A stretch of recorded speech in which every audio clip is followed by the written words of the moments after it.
Hi, I'm Brooke, and welcome to the last Female Scientist Friday. Over the past few months, we have talked about 13 amazing women in STEAM, Mary Anning to Alice Catherine Evans to Jane Goodall. I'm so honored to be able to talk about these women, and I wanted to spend my last video explaining why I talk about women in STEAM. In 2020, more than ever before in history, we have more women involved in fields of science and engineering, but we still have a lot of work to do.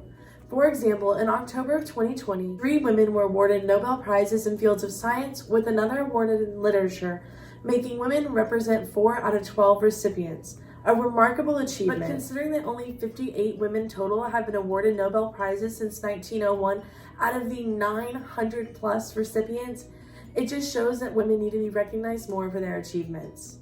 Women are still underrepresented in STEAM fields in the general population in the United States. According to the Smithsonian Science Education Center, women made up 57.2% of all professional workers in 2015.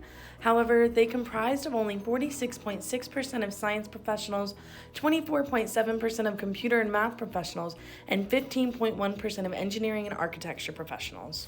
According to the American Association of University Women, women and girls are less likely to be involved in STEAM fields because of a multitude of factors, including gender stereotyping, male-dominated cultures, and fewer role models. Women also weren't being recognized in history for their achievements in STEAM fields for a variety of reasons, many of which I've already talked about in our Female Scientist Friday videos. Alice Catherine Evans and Mary Anning weren't as respected because they didn't have the schooling required for their jobs, while women like Bessie Coleman had to force their way into their fields. Women throughout history have also received less recognition for science achievements because it was believed to be their responsibility.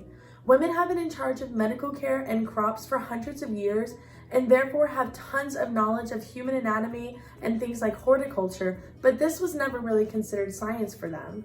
We also need to be giving an example of women in STEAM because people get inspired by seeing others like them. A few weeks ago, I talked about Mae Jemison, the first African-American female astronaut.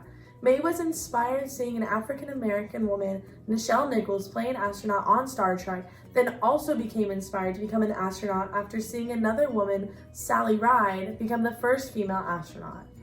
Mae, as a woman of color, knew the precedent she set and felt the need to honor those who came before her who made the journey to space possible. So, on her space flight, she bought a picture of Bessie Coleman, the first Black licensed pilot, with her into space. Mae said that she wished she had heard of Bessie sooner, but Bessie was with her in spirit all the time.